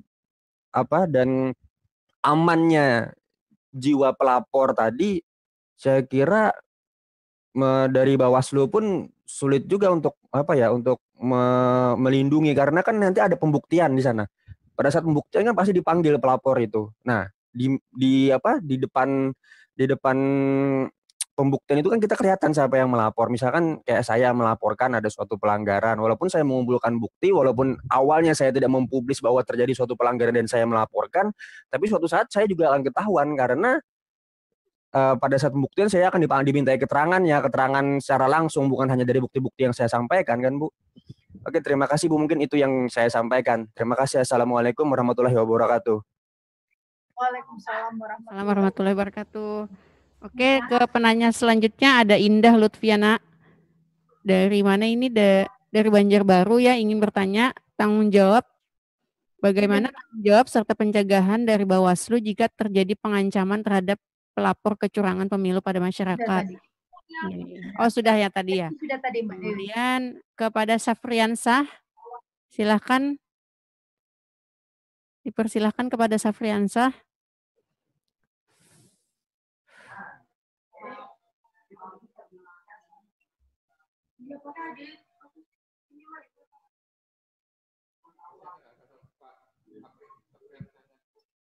Masih ada?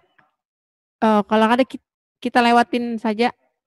Next ke Lutfi Ansyari dari Kabupaten HSS Negara sebetulnya masih bingung dengan sistem pemilu kita sampai ini dengan sejak reformasi.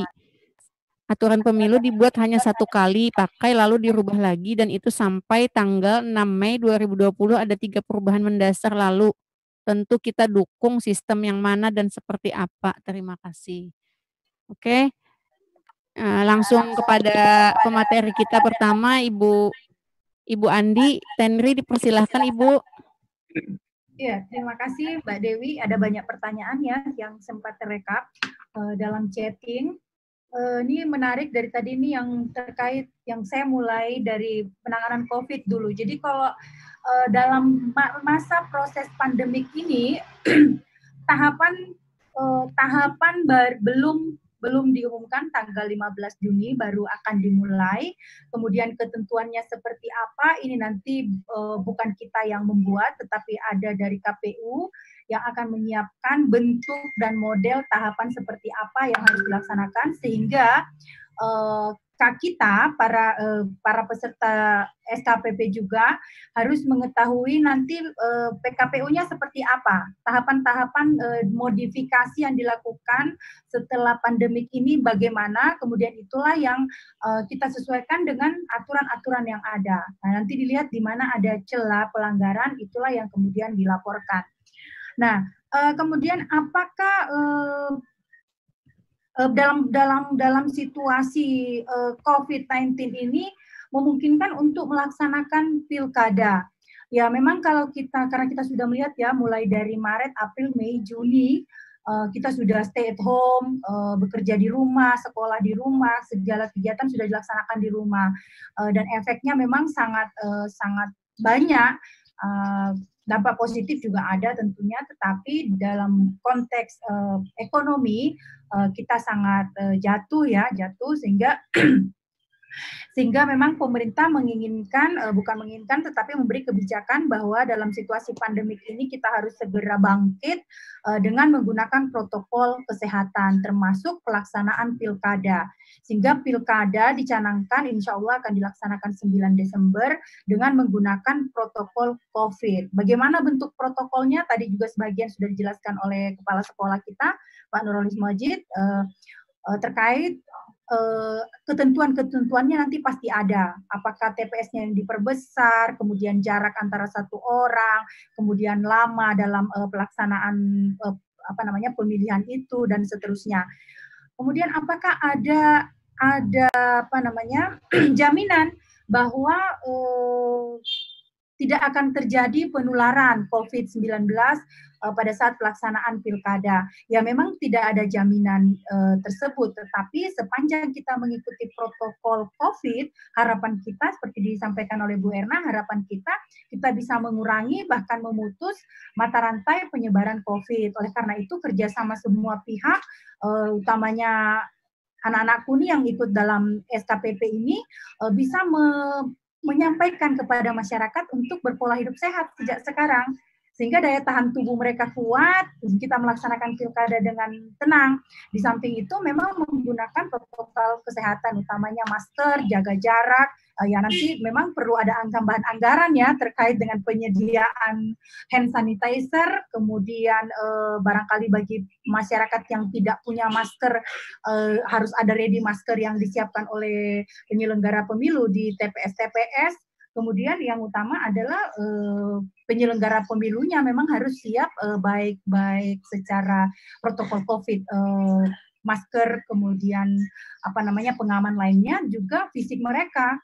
Nah ini memang perlu penelaahan yang amat dalam dan kerjasama dengan pihak kesehatan agar penyelenggara pemilu tanda petik ada jaminan tetap sehat di tengah pandemik ini dan dapat melaksanakan pilkada. Lalu bagaimana? Apakah ketika penyelenggara pemilu Bawaslu, KPU itu diberikan kelengkapan masker dan seterusnya. Lalu bagaimana kami yang peserta SKKP ini yang kemudian menjadi pelaksana di lapangan, melaksanakan pengawasan partisipatif? Apakah kami juga diberikan kelengkapan itu? Nah, nanti ini Bawaslu yang akan jawab. Bawaslu yang akan jawab apakah mereka juga mendapat bantuan kelengkapan kesehatan seperti itu. Jangan lupa vitamin C juga dikonsumsi untuk agar daya tahan tubuh kita tetap stabil. Lalu strategi terbaru, apakah ada strategi terbaru dalam situasi pandemik ini untuk melaksanakan pilkada? Dikatakan strategi terbarunya adalah dengan menggunakan protokol COVID. Karena kalau kita menggunakan strategi yang lama, pengawasan itu kita laksanakan mendatangi, melihat, kemudian kita keluar berkeliaran kemana-mana, tetapi kita tidak menggunakan masker, ya ini udah salah untuk diri kita sendiri. Kita tidak aman secara suara saya terdengar? Ya, halo? Jelas Ibu. Jelas ya. Nah, kemudian apakah ada batasan-batasan dalam melakukan pengawasan? Jelas, ada batasannya. Jadi ada kewenangan tiap-tiap orang, nanti Bawaslu akan menjelaskan bagaimana batasan Anda sebagai pengawas partisipatif dan sebagai masyarakat. Kemudian batasan juga dari pengawas itu sendiri. Lalu dalam ketidakpastian pilkada ada pelanggaran, tadi pertanyaan dari HST, kemudian yang Renaldi tadi, ada hal yang ada politik uang, ada money politik, kemudian ada juga yang pengawasan yang kita tidak bisa secara langsung mengawasinya, itu terkait penggunaan anggaran dan seterusnya. Nah, tugas penyelenggara di tingkat pengawasan partisipatif, kita tidak perlu jauh-jauh melihat, ini saran saja ya, yang tidak terlihat. Laksanakanlah yang terlihat oleh kita. Ya, yang terlihat saja oleh kita yang kita awasi, yang terlihat oleh umum yang kita awasi. Kalau misalnya kita punya akses untuk melihat yang tidak terlihat tadi, bagaimana penggunaan anggaran dan seterusnya, yakinkan diri kita bahwa kita bisa mempertanggungjawabkannya. Artinya apa yang kita lakukan memang beresiko. Inilah sebuah pengorbanan moral ya dari pengawasan. Memang mereka harus mewakafkan dirinya untuk, ya kita berusaha untuk tidak diketahui oleh orang yang kita laporkan. Tetapi dalam situasi tertentu sebagai bentuk tanggung jawab kita, ya kita siap untuk menunjukkan diri bahwa kita melaporkan memang karena memang fatal apa yang telah dilakukannya. Dan saya yakin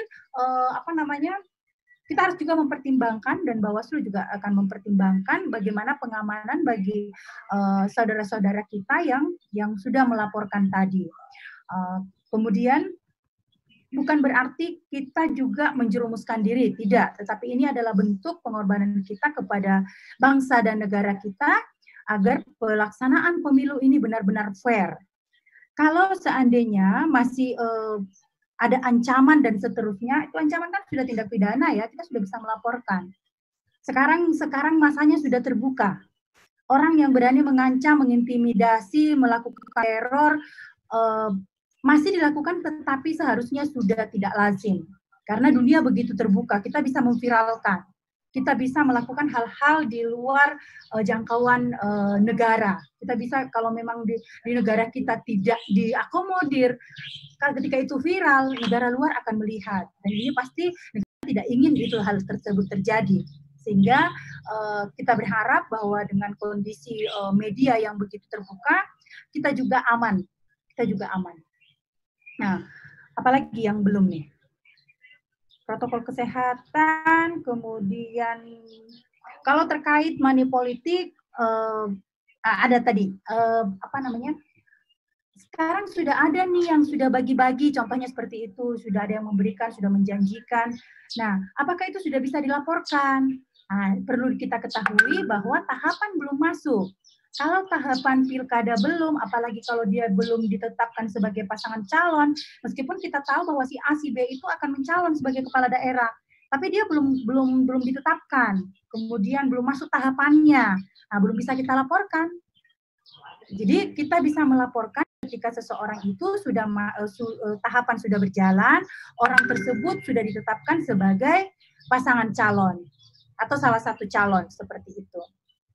Sementara Mbak Dewi, itu dulu yang saya bisa. Terima kasih.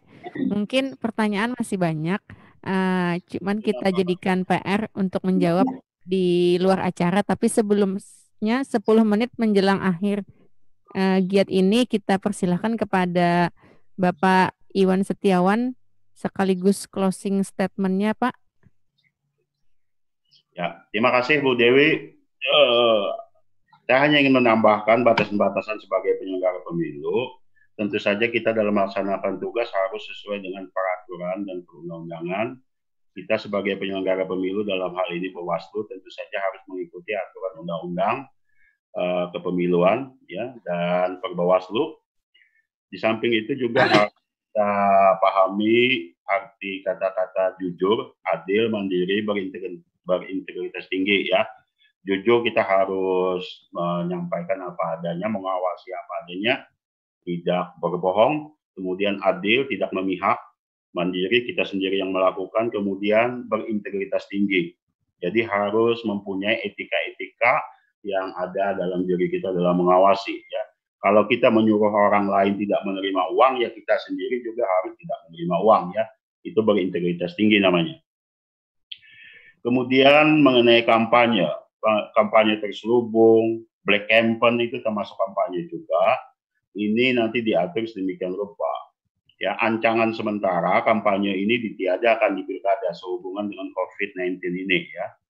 Nah, kalau masih juga nanti dilaksanakan kampanye, padahal sudah ditetapkan tidak ada kampanye, ini namanya kampanye terselubung ya. Itu penindakan, pelanggaran namanya. Kemudian tadi ada pertanyaan yang bagus juga, politik uang itu nampak dan tidak nampak ya. Apa bedanya? Dalam berpolitik itu harus diperlukan biaya. Nah, biaya ini kalau dalam istilah politik, kalau tidak salah, mohon maaf Dr. Andi Dendri, itu namanya kos politik ya. Biaya politik, kos politik. Itu harus dibedakan dengan money politik. Kos politik ini harus perlu ada ya untuk biaya kampanye, beli baju, untuk kesejahteraan tim sukses dan sebagainya itu harus ada. Tetapi kalau kos politik disalahgunakan, nah ini menjadi money politik. Kos politik digunakan untuk menyogok pemilih, ini namanya money politik. Ini yang tidak diperbolehkan. Selama kos politik digunakan betul-betul untuk politik, ya dalam hal positif, ini diperbolehkan. Ya. Kemudian sebagai penutup dari saya, harapan saya setidak-tidaknya saya paling senang dengan pertanyaan yang pertama, apa kelanjutan kami setelah selesai SKPP? Jadi harapan saya, pertama tadi saya mengingatkan kembali, setidak-tidaknya kawan-kawan mengetahui apa itu pengawas dan apa tugas-tugasnya. Yang kedua, kawan-kawan nanti bisa lebih diutamakan kalau suatu saat kami memerlukan kawan-kawan, ya, entah sebagai pengawas pemilu atau sebagai pemantau, ya. Yang ketiga, nah mudah-mudahan ini menjadi bekal bagi kawan-kawan semua peserta SKPP daring untuk lebih tertarik lagi mengikuti jejak langkah kami sebagai penyelenggara, sebagai pengawas, begitu ya. Entah sebagai pengawas TPS, pengawas kelurahan desa, pengawas kecamatan, atau sampai nanti ke pengawas Bawaslu provinsi ya. Harapan kami begitu. Jadi kawan-kawan tidak usah berkecil hati, merasa setelah selesai ini lalu tidak diapa-apakan. Itu tergantung dari kawan-kawan semua ya. Kami hanya memberikan pemantik, penyemangat kepada kawan-kawan. Di samping kawan-kawan membantu kami juga memberikan semangat kepada kawan-kawan untuk lebih berperan aktif sebagai pengawas pemilu. Ya, itu saja. Terima kasih. Terima kasih kepada Pak Iwan Setiawan. Selanjutnya closing statement dari Bapak Aris Mardiono, dipersilahkan dengan hormat.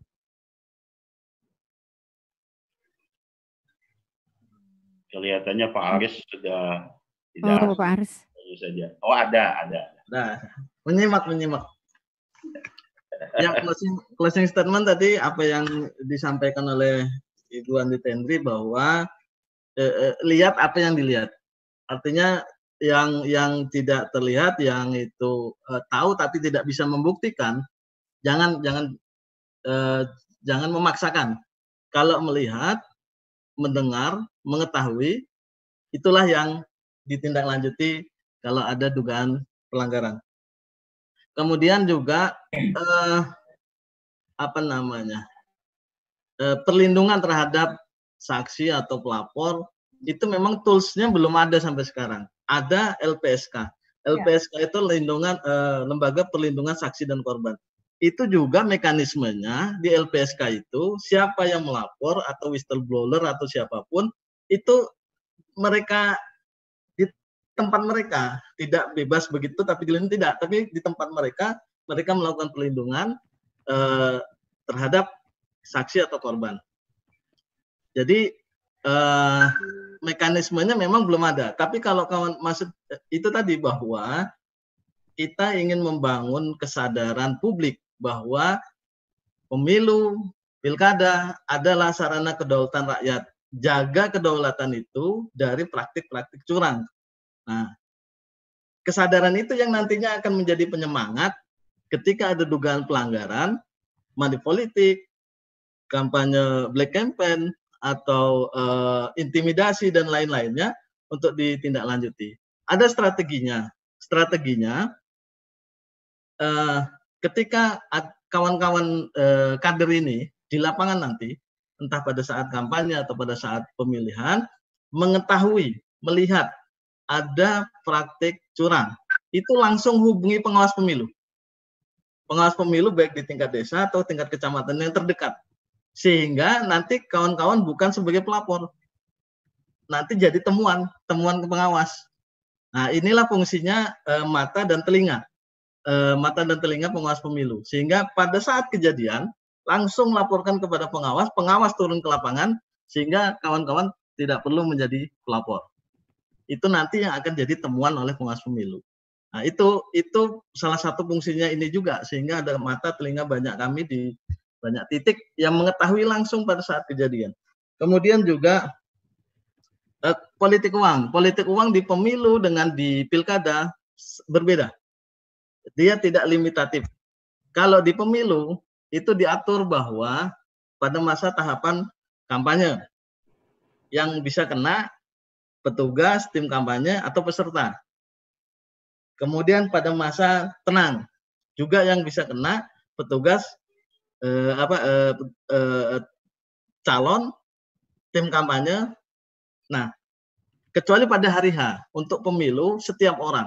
Nah, di pilkada itu baik di tahapan kampanye sampai tahapan pungut hitung itu setiap orang bukan peserta siapapun, pokoknya warga negara yang melakukan politik uang dengan unsur mempengaruhi orang untuk memilih atau tidak memilih calon tertentu, itu bisa kena pidana pemilu, pidana pilkada. Itu bedanya. Artinya siapapun di pilkada ini, baik tim kampanye atau orang perorangan yang dalam memberikan uang atau materi bentuk lainnya, tujuannya untuk mempengaruhi pemilih untuk memilih atau tidak memilih, itu bisa dipidana. Dan penerimanya juga bisa dikenakan sanksi yang sama.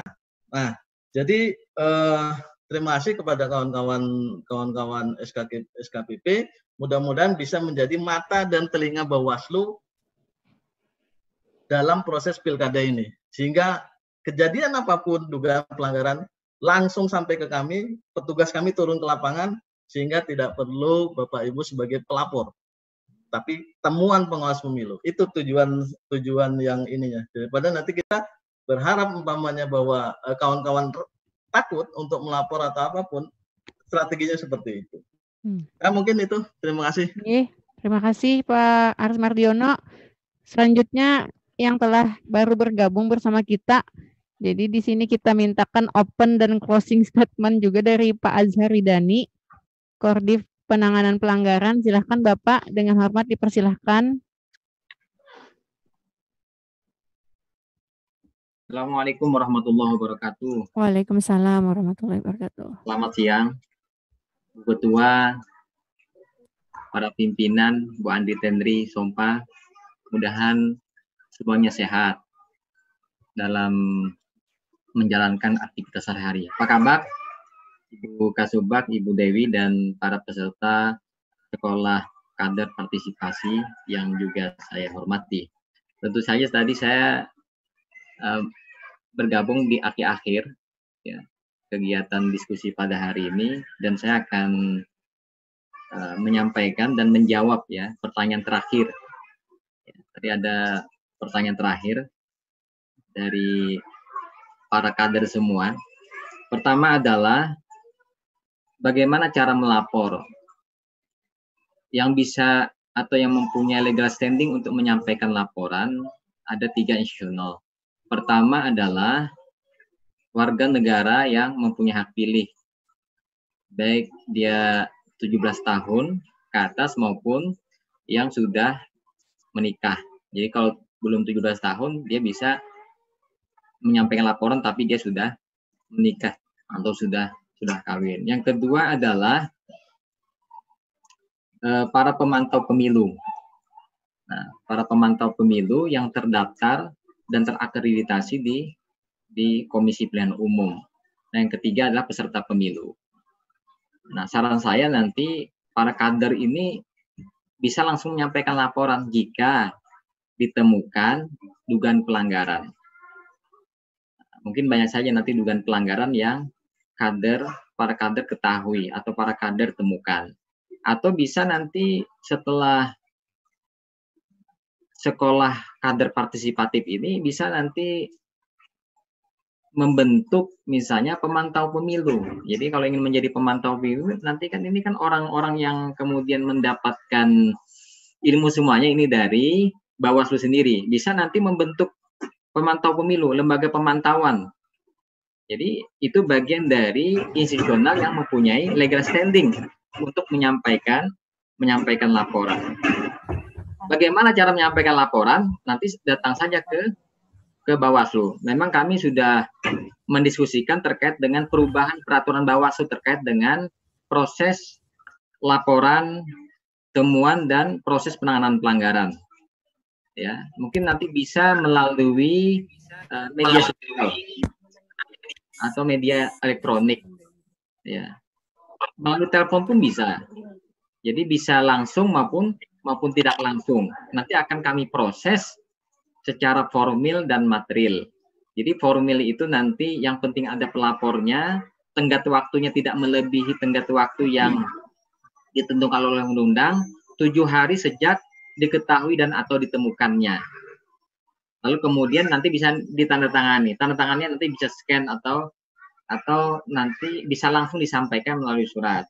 Nah, syarat materialnya ya, adik-adik kader itu bisa nanti menyampaikan bukti-bukti pendukung ya terkait dengan temuan ya adik-adik semua. Bawa saja nanti bukti-buktinya.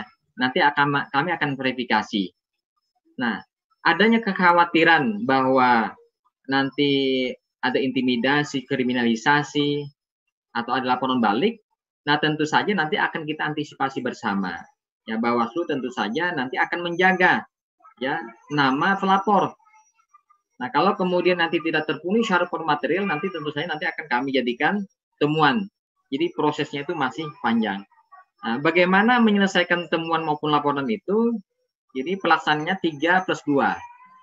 Nah, 3 hari tambah 2 hari menjadi 5 hari. Lalu kemudian hasil kajian proses penanganan pelanggaran itu nanti bisa berbentuk pidana, bisa administratif, bisa etik.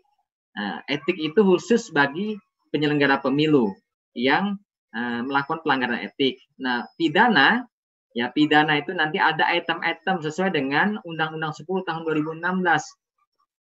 Ada di sana tertuang, ada tertulis ketentuan pidana. Nah, money politik itu bagian dari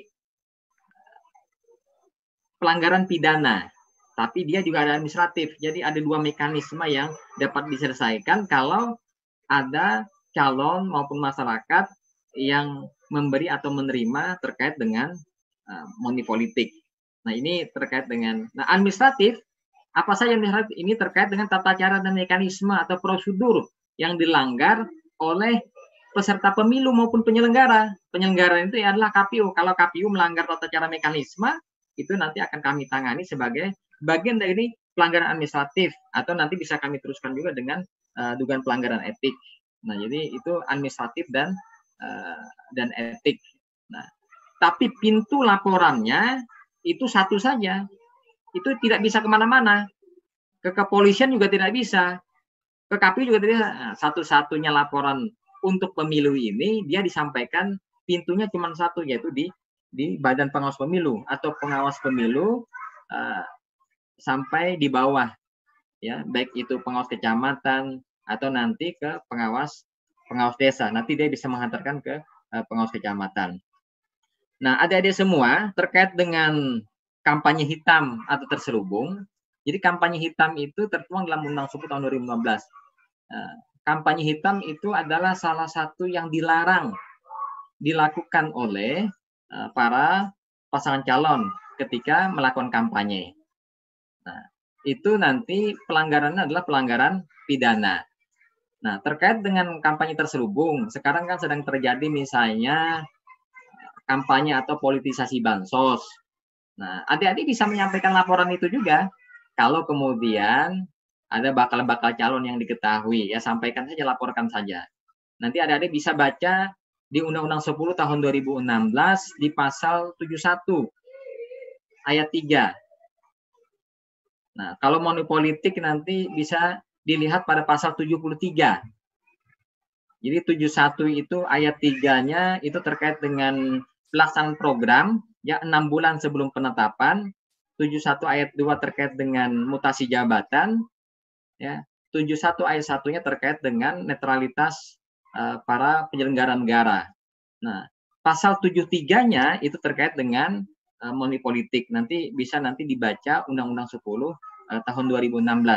Ya, jika ada temuan seperti itu, adik-adik bisa langsung menyampaikan laporan kepada Badan Pengawas Pemilu. Nah, adik-adik semua, tentu saja yang taat asas taat aturan itu bukan hanya pesertanya saja, bukan hanya masyarakat, tetapi penyelenggara juga harus taat asas taat aturan. Kami tentu saja bekerja, melakukan kerja pengawasan ini ya berdasarkan peraturan perundangan berlaku. Misalnya kami melakukan pengawasan misalnya bersandar pada Undang-Undang 10 tahun 2015, Perbawaslu 21, Perbawaslu 14 terkait dengan penanganan pelanggaran.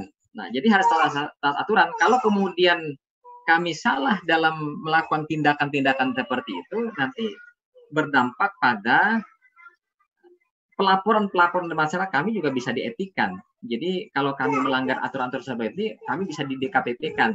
Jadi Dewan Kehormatan Penyelenggara Pemilu itu adalah merupakan bagian dari peradilan etik bagi kami, bagi penyelenggara pemilu yang melanggar etik. Izin pimpinan bisa dipercepat karena menjelaskan adalah sedikit lagi. Sudah selesai ya? Oh ya, oke, sudah selesai. Itu saya pikir yang dapat saya sampaikan. Salah dan hilaf mohon dimaafkan. Billahi taufiq wal hidayah. Wassalamualaikum warahmatullahi wabarakatuh. Terima kasih. Satu lagi kepada Pak Nurha diberi kesempatan, Pak. Selama 2 menit saja, Pak ya. Pak Nurhalis Majid. Silahkan Bapak Nurhalis Majid.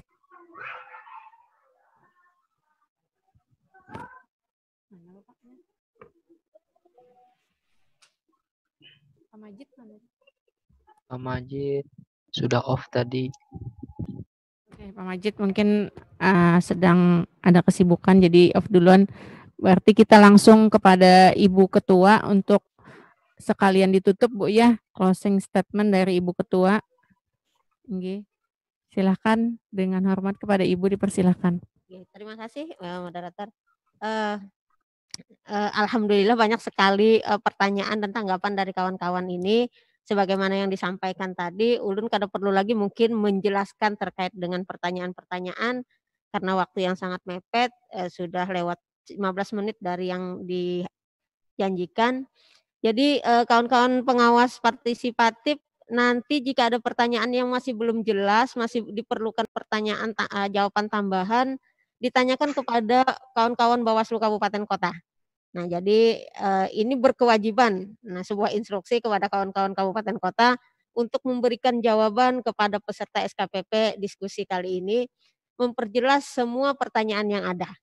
Jadi kami juga berharap nantinya setelah mengikuti diskusi kan kawan-kawan sahabat Bawaslu ini akan mendapatkan informasi untuk mengikuti tes untuk tahapan akhir dari sekolah kader partisipatif ini. Jadi yang ditanyakan tadi insya Allah akan dijawab oleh kawan-kawan dari Bawaslu Kabupaten Kota. Kami berterima kasih kepada Ibu Tenri selaku narasumber dan juga peserta diskusi pengawas partisipatif dan juga ketua dan anggota Bawaslu Kabupaten Kota, Kabupaten Tapin, Hulu Sungai Selatan, Hulu Sungai Tengah, dan Hulu Sungai Utara, serta Kota Banjarbaru yang terlibat dalam pertemuan daring kali ini. Yang pasti bahwa Bawaslu sangat memerlukan kawan-kawan pengawas partisipatif untuk melakukan pengawasan secara mandiri. Jadi tadi ada pertanyaan, apakah kami ini melakukan pengawasan setelah menjadi pengawas partisipatif ini ada instruksi-instruksi dari Bawaslu. Nah mungkin secara aturan sampai saat ini belum ada instruksi bagi kami untuk menginstruksikan kepada kawan-kawan pengawas partisipatif melakukan pengawasan dengan wajib. Tetapi pengawasan yang dilakukan oleh kawan-kawan adalah secara mandiri. Tapi bisa jadi nanti ke depan program dari Bawaslu Kabupaten Kota akan selalu melibatkan kawan-kawan menjadi peserta SKPP ini terlibat dalam kegiatan-kegiatan Bawaslu di Kabupaten Kota. Nah itu tetap semangat dan terus lanjutkan perjuangan kita ini untuk membuat demokrasi proses pemilihan kepala daerah di Provinsi Kalimantan Selatan menjadi lebih baik. Bersama rakyat, awasi pemilu, bersama Bawaslu, tegakkan keadilan pemilu. Billahi taufiq wal hidayah. Wassalamualaikum warahmatullahi wabarakatuh. Waalaikumsalam warahmatullahi wabarakatuh. Baik, itu tadi closing statement dari Bapak Ibu Ketua telah ditutup. Mohon izin kami pamit dari panitia. Mohon maaf atas segala kekurangan. Para peserta yang masih mau bertanya silahkan kepada Bawaslu Kabupaten Kota untuk dapat menjawab pertanyaan-pertanyaan peserta. Mohon maaf pula tidak sempat memperkenalkan teman-teman Bawaslu Kabupaten Kota yang telah membantu suksesnya acara ini. Mudah-mudahan ada kesempatan lain kita dapat bertemu lagi. Setelah ini kita tutup dan tetap dibuka jaringannya apabila ada hal-hal yang secara tidak formal untuk didiskusikan. Dari kami mohon izin, billahi taufiq wal hidayah. Wassalamualaikum warahmatullahi wabarakatuh. Waalaikumsalam warahmatullahi wabarakatuh. Terima kasih. Sehat dari Terima kasih, Bu. Izin lab ya. Ya. Dadah. Dadah Ibu. Sampai ketemu di Banjarmasin. Bawaslu Kabupaten Kota kenapa banyak yang kada hadir?